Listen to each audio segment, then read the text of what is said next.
नमस्कार मित्रों, semester 5 paper number 8 CC 508 Gujarat नो इतिहास 470 થી 942 यूनिट 1 प्रश्न 1 इतिहास जाणवा माटेना विविध स्त्रोतो एटले के विविध साधनों। आमा अलग अलग विभाग वाइज आज આપણે ગુજરાતનો ઇતિહાસ જાણવા માટેના સાધનોમાં પ્રથમ વિભાગ શરૂ કરવા જઈ રહ્યા છે। આ જ પ્રશ્નના 4 કે 5 વિભાગ અલગ અલગ હશે, જેથી આપ આ સંપૂર્ણ પ્રશ્ન તૈયાર કરી શકશો। વિભાગ નંબર 1 ગુજરાતનો ઇતિહાસ જાણવા માટેના સાધન। કે ગુજરાતનો પ્રાચીન ઇતિહાસ કોઈ ચોક્કસ સાધન દ્વારા પ્રાપ્ત થતો નથી। ગુજરાતનો ઇતિહાસ રસપ્રદ અને સમૃદ્ધ છે। એને જાણવા માટે અનેક સાધનોનો ઉપયોગ કરવો પડે છે। તેના મુખ્ય 3 પ્રકારો, વધુ છે પણ મુખ્ય પ્રકારો 3, એ દ્વારા આપણે એનો ઇતિહાસ જાણી શકીએ છીએ। એમાં ગુજરાતનો ઇતિહાસ જાણવા માટે સાહિત્યિક સાધનો, અવશેષીય કે પુરાવસ્તુકીય સાધનો, વિદેશી પ્રવાસીઓ એટલે કે મુસાફરોની નોંધો, વેપારીઓના કે અન્ય પ્રવાસીઓના લખાણો વગેરે દ્વારા પ્રાચીન ગુજરાતનો ઇતિહાસ એકત્ર અથવા તો એકઠો કરવામાં આવ્યો છે। અને આ ગુજરાતનો પ્રાચીન ઇતિહાસ લોથલથી શરૂ થાય છે। તેના અવશેષો દ્વારા મધ્યકાલીન ભારતનો છેક 12મી સદી સુધીનો ઇતિહાસ દરેક પ્રકારે મેળવી શકાય છે। આ ઉપરાંત અશોકના મૌર્ય શિલાલેખો, ગુપ્ત યુગના સિક્કાઓ, મૈત્રકોના તામ્રપત્રો, હ્યુએન ત્યાંસાંગની નોંધ, ચાવડા વંશનું સાહિત્ય, સોલંકી વાઘેલા સમયનો સાહિત્ય એટલે કે એના લખાણો, જૈન સાહિત્ય, હેમચંદ્રાચાર્યના જૈન લખાણો, સિદ્ધ હેમ શબ્દાનુશાસન, અનેક કવિઓ અને લેખકોના લખાણો, સ્થાનિક સાહિત્ય અને વિદેશી મુસાફરોએ આપેલી નોંધ ગુજરાતની તે સમયની સામાજિક, આર્થિક, રાજકીય તેમજ ધાર્મિક માહિતી આપણને પ્રાપ્ત થાય છે, જેની વિસ્તૃત માહિતી આપણે અહીંયા જોઈશું અથવા તો એની ચર્ચા કરીએ। ગુજરાતનો ઇતિહાસ જાણવાના સાધનોમાં મુખ્ય મુદ્દો એટલે કે મેઇન મુદ્દો પુરાવસ્તુકીય સાધનો એટલે કે અવશેષીય સાધનો। એમાં એક લોથલના અવશેષો। પ્રાચીન ભારતનો ઇતિહાસ સિંધુ ખીણ સંસ્કૃતિના અવશેષોથી શરૂ થાય છે। ઈસવીસન 1922માં sir John marshal, Rakhaldas Banerjee અને ભગવાનલાલ ઇન્દ્રજી જેવા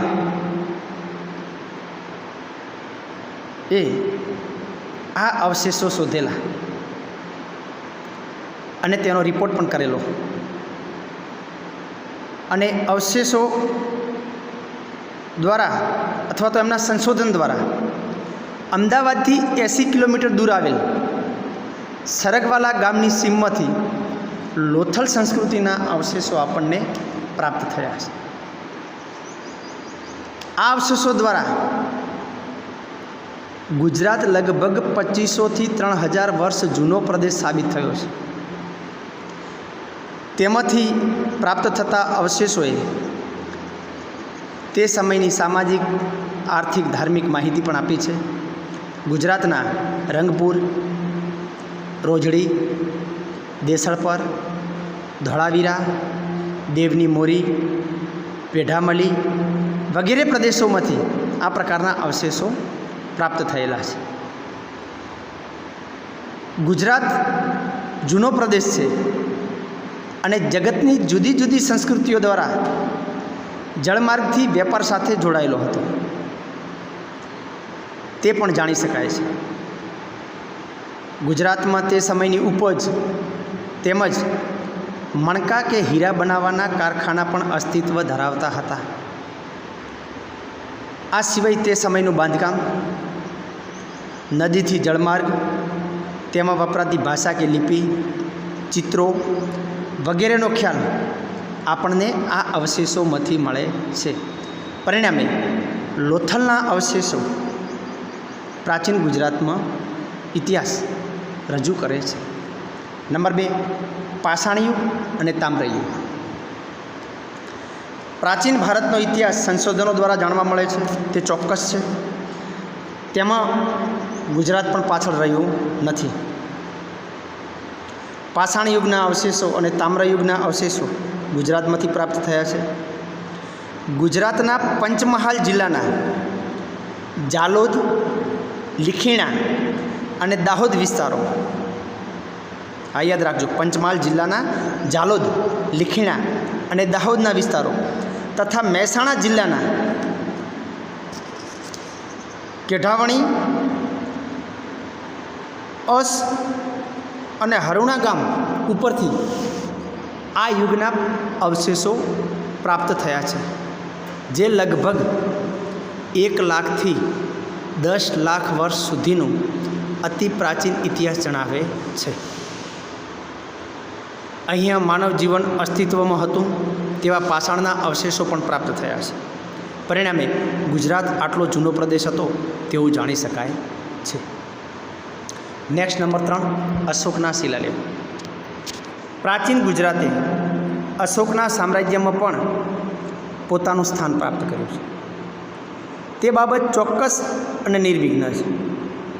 ઈસવીસન પૂર્વેની 2જી સદીથી શરૂ કરી ઈસવીસનની 1લી સદી સુધીનો ઇતિહાસ અશોકના શિલાલેખો આપે છે. અશોકના સામ્રાજ્યમાં પશ્ચિમ ભારતનો સમાવેશ પણ થાય છે. તેમાં હાલના જૂનાગઢ જિલ્લાના સૌરાષ્ટ્ર એટલે કે અત્યારનો સૌરાષ્ટ્ર નામનો પ્રદેશ અશોકના તાબામાં હતો. તેની રાજધાની ગિરિનગર એટલે કે હાલનો ગિરનાર હતો. આ ગિરનાર પ્રદેશમાં એક વિશાળકાય પથ્થર ઉપર સમ્રાટ અશોકે 14 જેટલી રાજ આજ્ઞાઓ એટલે કે ધર્મલેખ કોતરાવેલ છે અને તેની ભાષા બ્રાહ્મી લિપિ છે, એટલે કે તે બ્રાહ્મી લિપિમાં કોતરવામાં આવ્યા છે. તે સમયના શાસકોએ પ્રજાના સુખ ખાતર નૈતિક ધોરણો સુધારવા આ પ્રકારના લેખનો લોક ઉપયોગી માટે કોતરાવતા તેને શિલાલેખ કહે છે. તે દ્વારા ગુજરાતનો પ્રાચીન તથા મગધ સાથેના તેના સંબંધો, અશોકે કેટલા વર્ષો પછી ગાદી આવ્યો બાદ આ લેખ કોતરાવ્યો છે તથા ગુજરાતના પ્રદેશની મહાનતા આ શિલાલેખ દ્વારા જાણી શકાય છે. નંબર 4, શક ક્ષત્રપનો લેખ. અશોકના ગિરનાર શિલાલેખની બાજુમાં જ શક ક્ષત્રપનો આ પ્રકારનો બીજો એક લેખ કોતરાવ્યો. આ લેખ દ્વારા ગુજરાતમાં ક્ષત્રપોનું શાસન, કુદરતી હોનારતોનું નુકસાન, એ સમયે કુદરતી હોનારત દ્વારા સુદર્શન તળાવને થયેલું નુકસાન અને તેમાં કરાયેલ સમારકામની માહિતી આપણને સંસ્કૃત ભાષામાં મળે છે. આ લેખથી તે સમયના ગુજરાતના પ્રદેશની રાજકીય પ્રભુતા તથા નગરના વિકાસ માટે ચૂકવવામાં આવેલી સહાય, રાજાની પ્રજા પ્રત્યેની લોકકલ્યાણની ભાવના અને તે સમયનો રાજકીય ઇતિહાસ જાણી શકાય છે. મિત્રો, નંબર 5, સ્કંદગુપ્તનો ગિરનારનો લેખ, એ આપણે બીજા વિભાગમાં ચર્ચા કરીશું. નમસ્કાર મિત્રો, CC 508 ગુજરાતનો ઇતિહાસ આગળનો અભ્યાસક્રમ એટલે કે વિભાગ 2, સ્કંદગુપ્તનો ગિરનાર લેખ. અશોકના શિલાલેખની બાજુમાં અને શક ક્ષત્રપના શિલાલેખની નીચે આ પ્રકારનો ગુપ્ત રાજાનો લેખ કોતરવામાં આવ્યો છે. તેમાંથી ગુપ્ત શાસકનું નામ, છેલ્લો ગુપ્ત શાસક, ગુજરાતની તે સમયની સ્થિતિ, એ સમયના વરસાદ અને વરસાદના કારણે તૂટેલું સુદર્શન તળાવ, રાજા તરફથી નીમવામાં આવેલ મેયર ચક્રબલીએ પ્રજા પાસેથી એક પણ પૈસો કર ઉઘરાવ્યા વિના વરસાદના લીધે તૂટેલ તળાવનું કરાવેલ સમારકામ, તેની માહિતી આપવામાં આવી છે. આ દ્વારા ગુજરાતનો પ્રાચીન ઇતિહાસ જાણી શકાય છે. નંબર 6, મંદિરો અને મૂર્તિઓ. ગુજરાતનો પ્રાચીન ઇતિહાસ જાણવા માટે આપણને મંદિરો દ્વારા પણ ઘણી માહિતી પ્રાપ્ત થાય છે. જૂનાગઢના ગિરનારમાં ચંદ્રગુપ્ત પહેલાંએ બંધાવેલું ભગવાન વિષ્ણુનું મંદિર લગભગ 400 વર્ષ જૂનો ઇતિહાસ આપે છે. આ ઉપરાંત ગુપ્ત રાજાએ જામનગરમાં બંધાવેલું ગોપનું મંદિર, જે હાલ કૃષ્ણ મંદિર તરીકે ઓળખાય છે. હવે મંદિરો અને મૂર્તિઓ છે મિત્રો, એમાં પણ 2 પેટા મુદ્દા છે. એમાં આપણે 1 નંબરને આપીશું એ, એટલે કે એ ગુપ્ત મંદિરો. ગુપ્ત યુગમાં આવા અનેક મંદિરો, દેવાલયો ગુજરાતમાં બાંધવામાં આવ્યા હતા. તેમાં જામનગરનું ગોપ મંદિર, ઐઠોરનું શિવ મંદિર અને ગણપતિ મંદિર, ખંડોસણનું વિષ્ણુ મંદિર, વૈદ્યનાથ મહાદેવના દેવાલયો, મોઢેરાનું સૂર્ય મંદિર, પંચમહાલની કલેશ્વરી નાળના મંદિરો તે સમયનો ઇતિહાસ આપે છે. આ હતા ગુપ્ત મંદિરો. નેક્સ્ટ નંબર બી, મૂર્તિઓ. કે પ્રાચીન સમયમાં રાજા દ્વારા જુદા જુદા પ્રકારની મૂર્તિઓ તૈયાર કરવામાં આવતી હતી. તેના લીધે તે સમયનો ઇતિહાસ જાણી શકાય છે. તેમાં દ્વારકાના મંદિરની મૂર્તિઓ, જૂનાગઢના મંદિરની મૂર્તિઓ, સોમનાથના શિવાલયમાં સ્થાપવામાં આવેલી મૂર્તિઓ, એમાં ભગવાન શિવની મૂર્તિઓ ગુજરાતનો પ્રાચીન ઇતિહાસ જણાવે છે. એટલે કે મંદિરો અને મૂર્તિઓમાં જે ગુપ્ત મંદિરો અને આ મૂર્તિઓ હતી એ અને બી ભાગમાં. હવે નંબર 7, ચાવડા, સોલંકી, વાઘેલા સમયના સ્થાપત્ય. એટલે કે વનરાજ ચાવડાએ જ્યારે પાટણની સ્થાપના કરી ઈસવીસન 746માં વિક્રમ સંવત 802માં, ત્યારથી કરી અને છેલ્લો રાજા, વાઘેલા વંશનો છેલ્લો રાજા કર્ણદેવ વાઘેલા, અને એના પછી ગુજરાતમાં મુસ્લિમનું શાસન સ્થાપાયું. એટલે પાટણની અણહિલપુર પાટણ ઉપર આ 3 વંશોએ, ચાવડા વંશ, સોલંકી વંશ અને વાઘેલા વંશોએ જે શાસન કર્યું, એમના દ્વારા જે આપણે એમના સ્થાપત્યો દ્વારા જે આપણે ઇતિહાસ જાણી શકીએ એની ચર્ચા કરીશું. ગુજરાતમાં ચાવડા, સોલંકી અને વાઘેલા સમયમાં ઉત્તમ પ્રકારના શિલ્પો અને સ્થાપત્યો બાંધવામાં આવ્યા હતા. તે દ્વારા સોલંકી શાસકોનો ઇતિહાસ જાણી શકાય છે. વનરાજ ચાવડાએ નવી રાજધાની સ્થાપ્યા બાદ પાર્શ્વનાથ ભગવાનનું જૈન દેવાલય બંધાવ્યું હતું. તેણે શિવ મંદિરો પણ બંધાવ્યા. ચાવડા પછી સોલંકી વંશની સ્થાપના થતાં મૂળરાજ સોલંકીએ સિદ્ધપુરનો 11 માળનો રુદ્રમાલય બંધાવ્યો. તે દ્વારા એની માહિતી આપણને મળે છે. અને તેણે પાટણમાં તેના નામ ઉપરથી મૂળેશ્વર મહાદેવનું શિવાલય બંધાવ્યું. તેના પછી ભીમદેવ પહેલાંના સમયમાં તેની રાણી વિવેશ્વર મહાદેવ અને લીલેશ્વર મહાદેવના મંદિરો બંધાવ્યા. આ ઉપરાંત ભીમદેવ પહેલાંએ ભગવાન સોમનાથનું મંદિર પ્રભાસ પાટણમાં બંધાવ્યું. મોઢેરાનું સૂર્ય મંદિર અને તેની વાવ ભીમદેવ પહેલાંએ બંધાવી. તો ભીમદેવ પહેલાંની રાણી ઉદયમતીએ પાટણમાં રાણકી વાવ બંધાવી. તેના લીધે પાટણમાં સોલંકી શાસક વિશેની માહિતી પ્રાપ્ત થાય છે. આ સિવાય આસોડા દેવડાનું શિવ મંદિર, ભીમદેવ પછી આવેલ સિદ્ધરાજ જયસિંહે પાટણમાં સિદ્ધનાથ મહાદેવનું મંદિર બંધાવ્યું. ભીમદેવ બીજો કુમારપાળ અને સિદ્ધરાજના સમયમાં ગુજરાતમાં અંબાજી, આબુ, તારાગાંવ, ડભોઈ, પાટણ, વિસનગર, વડનગર, મોડાસા, જૂનાગઢ તેમજ સૌરાષ્ટ્રમાં મંદિરો અને દેવાલયો બાંધવામાં આવ્યા હતા. દ્વારકા અને સોમનાથના પ્રદેશોમાં વિષ્ણુ અને શિવ મંદિરો બંધાયા. જયસિંહ સિદ્ધરાજે જૂનાગઢ અને પાટણમાં મંદિરો બંધાવ્યા. ખંભાતમાં તેણે મસ્જિદ પણ બંધાવી હતી. હિન્દુ શાસક હોવા છતાં એણે ખંભાતની અંદર મસ્જિદ પણ બંધાવી હતી. અને આ અવશેષો દ્વારા ગુજરાતનો પ્રાચીન ઇતિહાસ જાણી શકાય છે. આ ઉપરાંત ઐઠોરનું ગણપતિ મંદિર સોલંકી સમયમાં બંધાયું.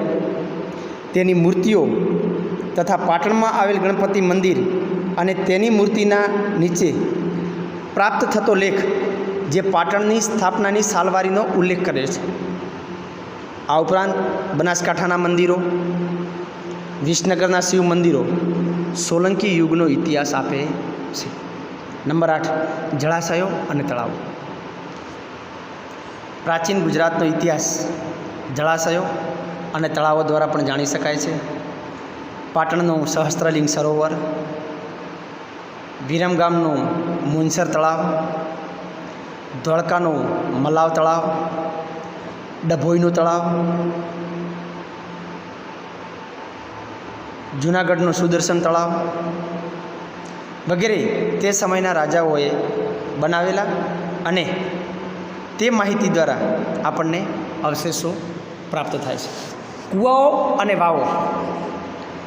પ્રાચીન ગુજરાતનો ઇતિહાસ જાણવા માટે કૂવાઓ અને વાવો પણ આપણને મદદરૂપ થાય છે. કૂવાઓ દ્વારા રાજ્ય તરફથી કરવામાં આવેલી સિંચાઈની યોજનાઓ માટે કૂવાઓ ખોદવામાં આવ્યા હતા.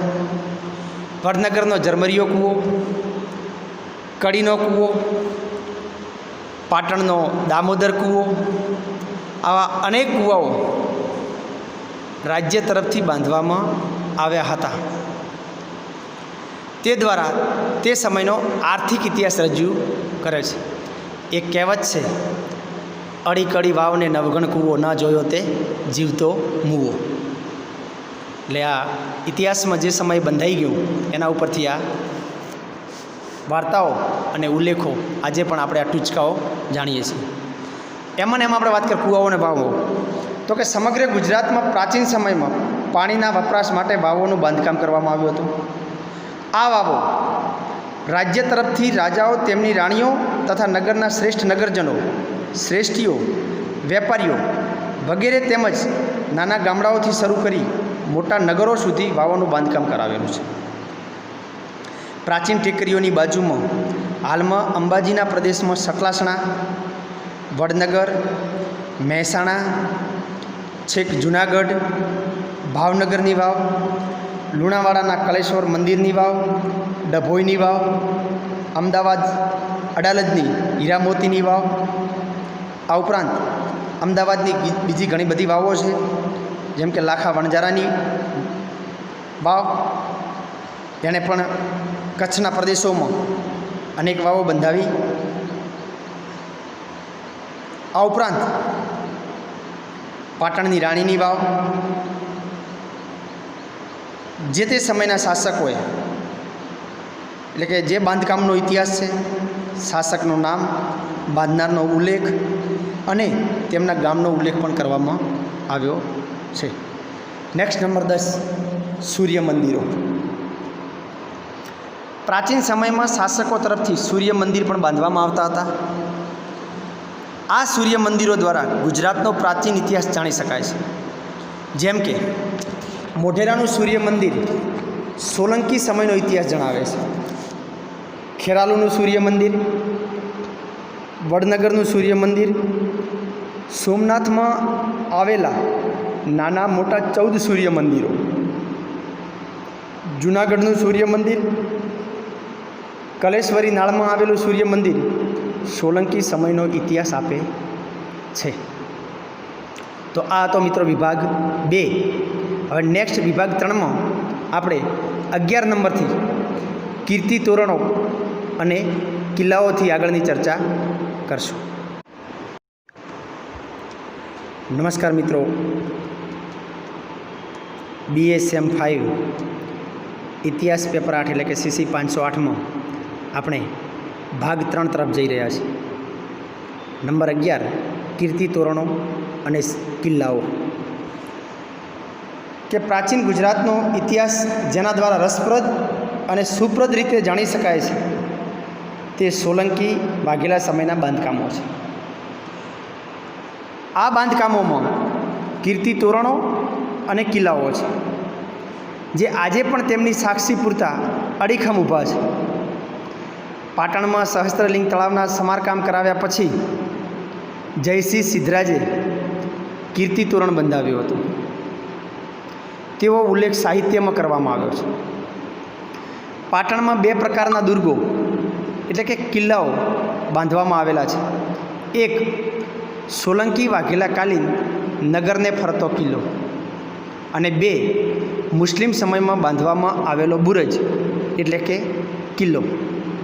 આ સિવાય વિસનગરમાં બાંધવામાં આવેલો કિલ્લો, વડનગરનો કિલ્લો, વિરમગામનો કિલ્લો, ધોળકા ડભોઈ અને ઝીંઝુવાડાનો કિલ્લો સોલંકી સમયમાં બંધાયેલો છે. જૂનાગઢ, વેરાવળ અને સોમનાથના કિલ્લાઓ રાજ્યમાં શાસન વર્ગ દ્વારા બાંધવામાં આવ્યા હતા, જે નગરના તેમજ નગરજનોના રક્ષણ માટે બાંધવામાં આવ્યા હતા. અને સૌથી પ્રખ્યાત આજે કે જે સાક્ષી પૂરતું ઊભો છે વડનગરનું તોરણ, જેને કીર્તિ તોરણ તરીકે આપણે ઓળખી શકીએ છીએ.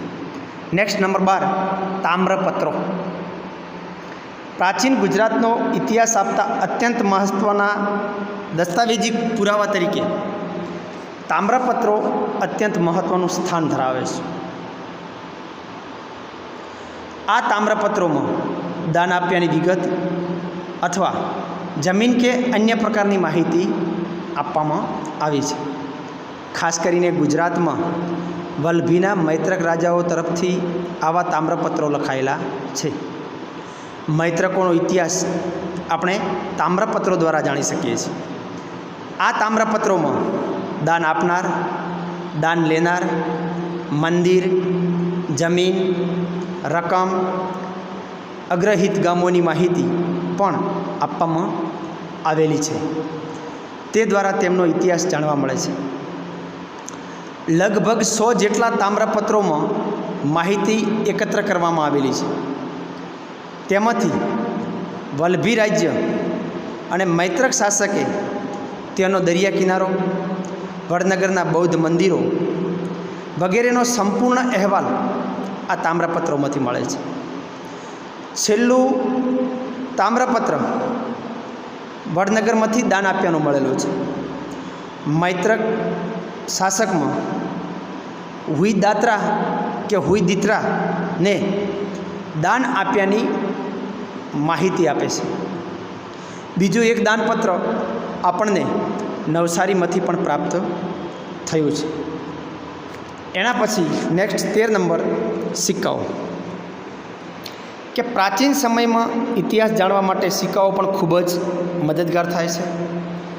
ગુજરાતમાં શક શાસકોના, મૈત્રકોના, કુષાણોના અને બૌદ્ધોના સિક્કાઓ પ્રાચીન સમયમાં મળી આવ્યા છે. સૌરાષ્ટ્ર, કાઠિયાવાડ અને ગિરિનગરના પ્રદેશોમાંથી શક ક્ષત્રપ, રુદ્રદામન અને અન્ય શાસકોના સિક્કાઓ પણ મળી આવ્યા છે. અશોક પછી આ શાસકે ગુજરાત પર આક્રમણ કરી સત્તા મેળવી હતી તેવો ઉલ્લેખ આ સિક્કાઓમાં આપેલો છે. આ સિક્કાઓમાં તે સમયનું રાજચિત્ર તેમજ તેના પ્રદેશની માહિતી પણ આપણે મેળવી શકીએ છીએ. સોનાના અને ચાંદીના આ સિક્કા પર સમ્રાટની છાપ પાડવામાં આવેલી હોય છે. ત્યારબાદ ગુપ્ત શાસકોના સિક્કાઓ ગુપ્ત યુગની માહિતી આપે છે.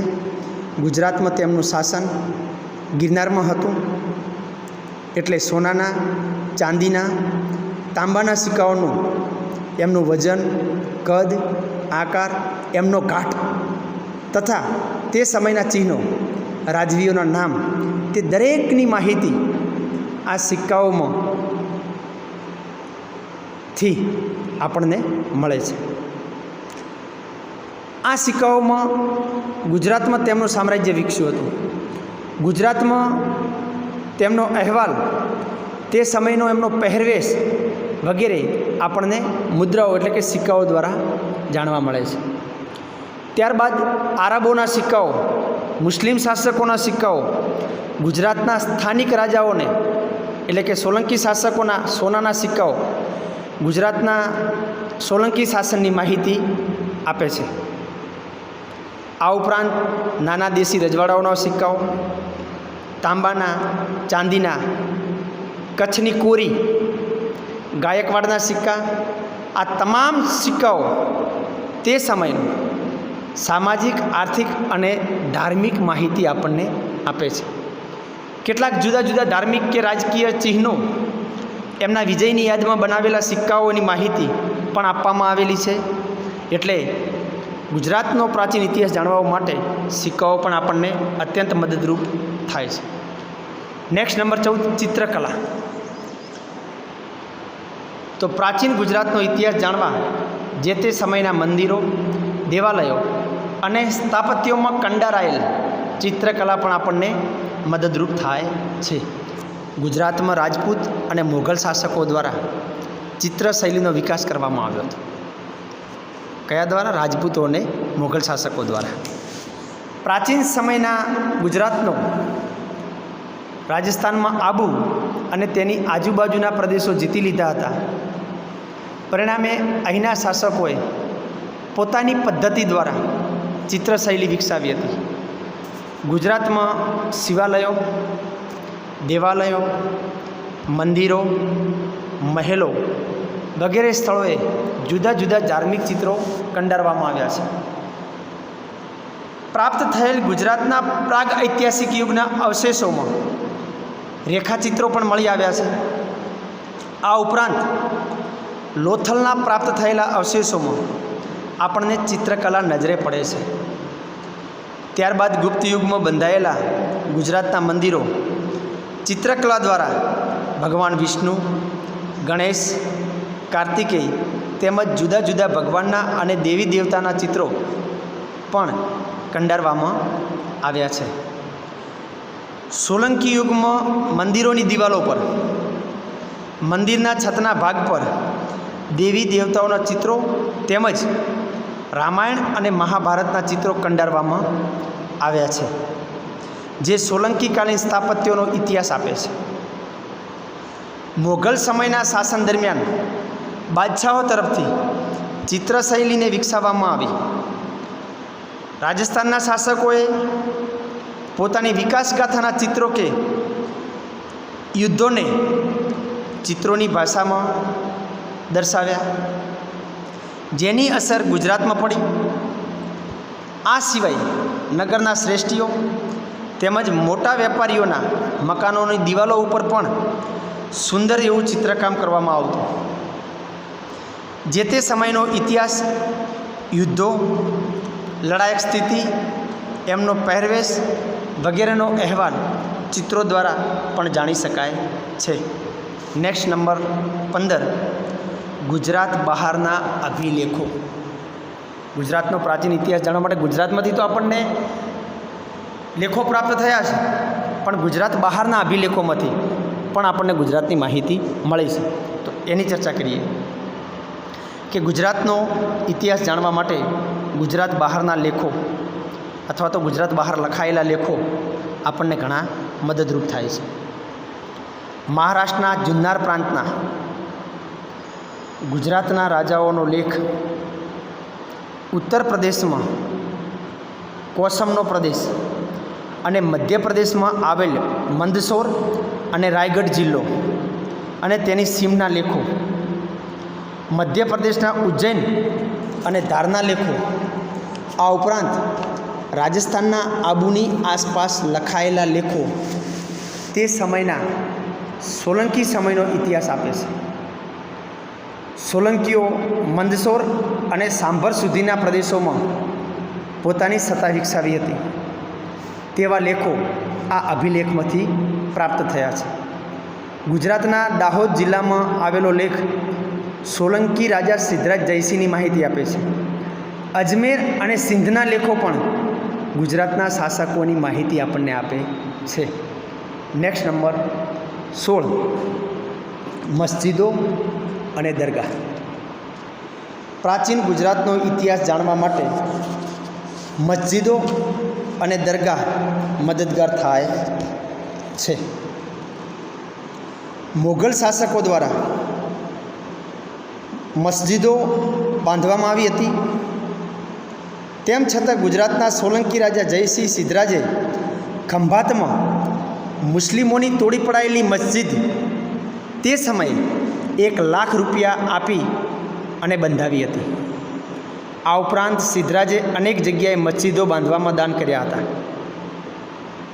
સિદ્ધરાજના સમયમાં ફકીરો અને કાજી લોકોની મદદ માટે રાજ્ય તરફથી કેટલીક સહાય આપવામાં આવતી હતી.